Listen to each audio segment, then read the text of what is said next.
ഇന്നത്തെ നമ്മുടെ യാത്ര ഓൾസ്റ്റിനിലെ ഓൾഡ് ടൗണിലേക്കാണ്. ഇവിടുത്തെ ഓരോ ചുവരിനും പങ്കുവയ്ക്കാനുണ്ടാകും ചരിത്രങ്ങളുടെ കഥകൾ. പോളണ്ടിൽ നിന്ന് പരിചയപ്പെട്ട എൻ്റെ പുതിയ സുഹൃത്തുമായിട്ടാണ് ഇന്നത്തെ യാത്ര. ഓൾഡ് ടൗണിൻ്റെ ഹൈഗേറ്റിലൂടെ ഒരു രാജകീയ എൻട്രി പ്രതീക്ഷിച്ച് പോയ ഞങ്ങൾക്ക് കിട്ടിയത് ഇതാണ്. എന്തൊക്കെയോ അറ്റകുറ്റപ്പണികൾക്ക് വേണ്ടി ഗേറ്റ് ക്ലോസ് ചെയ്തിരിക്കുകയാണ്. തൽക്കാലം സൈഡിലൂടെയുള്ള ചെറിയ കവാടത്തിലൂടെ ഞങ്ങൾ അകത്തേക്ക് കിടന്നു. ഭാഗ്യം, ഇന്ന് എന്തായാലും നല്ല പീസ്ഫുൾ അറ്റ്മോസ്ഫിയറാണ്. സാധാരണ വീക്കെൻഡിൽ ഇവിടെ നല്ല തിരക്കാവാറാണ് പതിവ്. ഈ ഓൾഡ് ടൗണിലെ മെയിൻ അട്രാക്ഷൻ ഈ കെട്ടിടങ്ങളാണ്. കണ്ടില്ലേ, ഒരു കളർ പാലറ്റിലെ എല്ലാ നിറങ്ങളും ഇവിടെ കാണാം. ഓരോ കെട്ടിടങ്ങൾക്കും ഓരോ വൈബാണ്. ഓൾസ്റ്റിനിൽ എവിടെ നോക്കിയാലും ഇതുപോലെയുള്ള ഫ്രഷ് ഫ്ലവേഴ്സ് വിൽക്കുന്ന ഷോപ്പുകൾ കാണാം. ഇവിടുത്തെ ആളുകൾക്ക് എന്താണാവോ പൂക്കളോട് ഇത്രയും അധികം ഇഷ്ടം.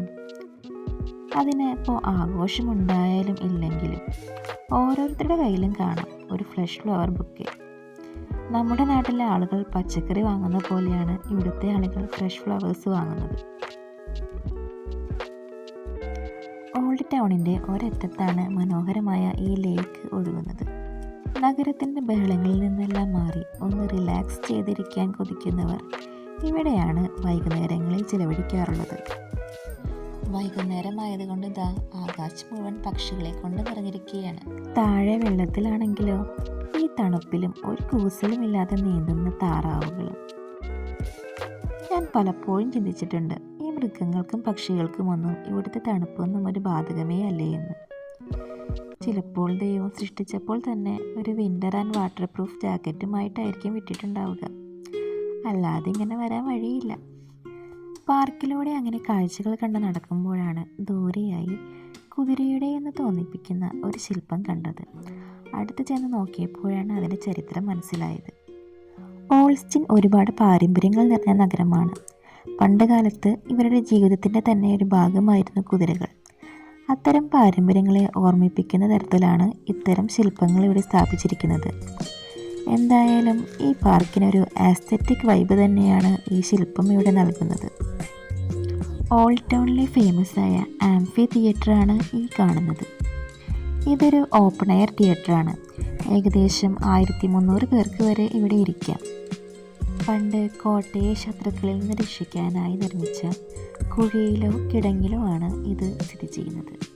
ഇവിടെ ഇരുന്ന് നോക്കിയാൽ പിന്നിലായി കൂറ്റൻ ഗോതിക്കോട്ടയുടെ മനോഹരമായ ദൃശ്യങ്ങളും കാണാം. ഇനി നമ്മൾ കാണാൻ പോകുന്നത് ഓൾസ്റ്റിനിലെ പ്രധാനപ്പെട്ട ഒരു കാഴ്ചയാണ്.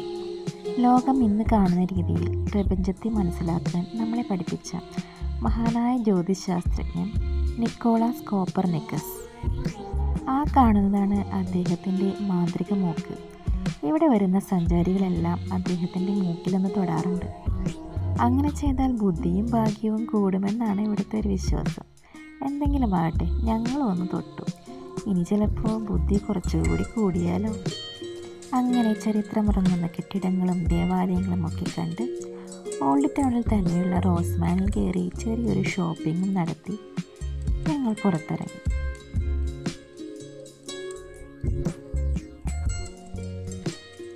അപ്പോഴാണ് ഹൈഗേറ്റിനടുത്തായി ഒരു ഐസ്ക്രീം ഷോപ്പ് കണ്ടത്. എന്നാൽ പിന്നെ ഒട്ടും താമസിച്ചില്ല, അവിടെ കയറി 2 ഐസ്ക്രീമും വാങ്ങിച്ചു. അല്ലെങ്കിലും ഈ തണുപ്പത്ത് നല്ല തണുത്ത ഐസ്ക്രീമും നുഴഞ്ഞ് നടക്കാൻ ഒരു പ്രത്യേക ഫീലാണ് അല്ലേ? അതനുഭവിച്ചവർക്കേ മനസ്സിലാവൂ. അങ്ങനെ ഓൾഡ് ടൗണിലെ കാഴ്ചകളെല്ലാം കണ്ട് ഞങ്ങൾ പുറത്തിറങ്ങി. നേരം വൈകി തുടങ്ങിയതിനാൽ പെട്ടെന്ന് തന്നെ കിട്ടിയ ഒരു ട്രാമും പിടിച്ച് ഞങ്ങൾ വീട്ടിലേക്ക് മടങ്ങി. അപ്പോൾ ഇന്നത്തെ വിശേഷങ്ങൾ ഇത്രയൊക്കെയാണ്. അടുത്ത യാത്രയുമായി നമുക്ക് വീണ്ടും കാണാം.